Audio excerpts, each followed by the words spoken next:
দর্শক আসসালামু আলাইকুম, সবাই কেমন আছেন? আশা করি সবাই ভালো আছেন। দূর দূরান্ত থেকে যে বা যেখান থেকে যারা আমার এই ভিডিওটা দেখতেছেন সবাইকে আন্তরিকভাবে শুভেচ্ছা এবং অভিনন্দন জানাচ্ছি। কথা বলতে চাই লিটন কুমার দাস, বাংলাদেশের মোনালিসা খ্যাত ব্যাটসম্যান, বাংলাদেশের টপ অর্ডারের ব্যাটসম্যান। কিছুদিন আগে সে ওপেনিং ব্যাটসম্যান হিসাবে বাংলাদেশ টিমে খেলতো, বাট ওয়ার্ল্ড কাপে তাকে আমরা ওয়ান ডাউনে ব্যাটিং করতে দেখতে পাচ্ছি। কোনো সমালোচনা করব না, কোনো বদনাম করব না, কোনো কিছু করব না, বাট লিটন দাসকে নিয়ে যে কথাটা বলতে চাই, শ্রীলঙ্কার এগেনস্টে লিটন কুমার দাস যে একটা ইনিংস খেলেছেন, দর্শক আপনি তাকে কী হিসাবে বিবেচনা করবেন? সেই ইনিংসটাকে আপনার কাছে কতটুকু মূল্যবান সেই ইনিংসটা? আমি জানি এই ধরনের ইনিংস নিয়ে কেউ কথা বলবে না। 38 বলস 36 রানস, আন্ডার 100 স্ট্রাইক রেট। এই ধরনের ইনিংস নিয়ে কেউ কথা বলবে না, বলার মতো কোনো কথা না। যেখানে সেরকম মারকুটে কোনো ব্যাটিংয়ের কোনো ছোঁয়া নেই, তেমন একটা কনফিডেন্সের ছোঁয়া নেই, সেটা কেউ বলবে না।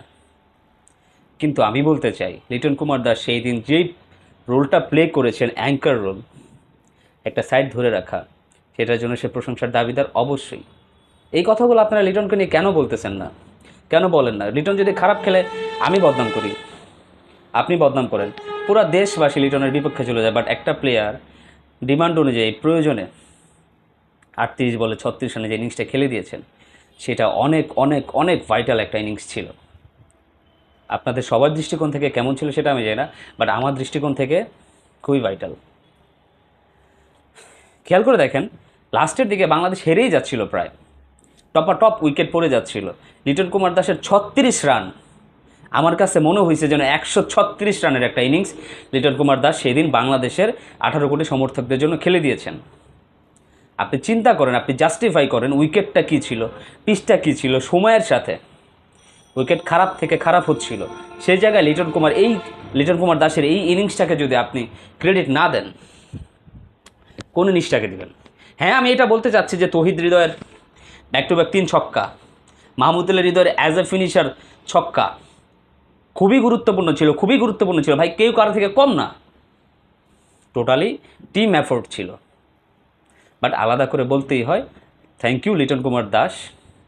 আপনি সেই দিন 100-র উপরে স্ট্রাইক রেটে ব্যাটিং করতে পারেন নাই, থ্যাংক ইউ লিটন কুমার দাস।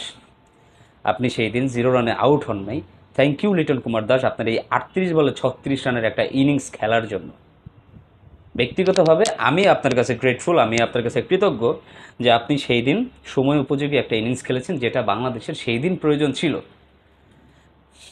আমি জানি ইনশাআল্লাহ আপনি ভবিষ্যতে কামব্যাক করবেন, খুবই স্ট্রংলি কামব্যাক করবেন। আমরা পুরো বাংলাদেশের মানুষ চাই আপনার মতো লিটন কুমার দাস এমন একটা ইনিংস খেলে দেখ আমাদের বাংলাদেশ টিমের জন্য, যেদিন বাংলাদেশ হয়তোবা দেখা গেছে যে আপনার ওই ইনিংসটার উপর ভর করে বাংলাদেশ সেমিফাইনাল খেলতে পারে, হয়তোবা আপনার সেই ইনিংসটার উপরে ভর করে বাংলাদেশ ফাইনালও জিতে যেতে পারে। ভাই, স্বপ্ন দেখার শেষ নাই, স্বপ্নবাজ মানুষ আমরা, স্বপ্ন দেখবো আমার দেশ যেমনই করুক।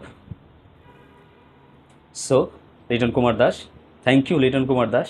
আমরা এরকম ইনিংস আপনার কাছ থেকে আরও দেখতে চাই। তো দর্শক আসেন, সবাই লিটন কুমার দাসকে সাপোর্ট করি। সবাই ভালো থাকবেন, সুস্থ থাকবেন। আসসালামু আলাইকুম।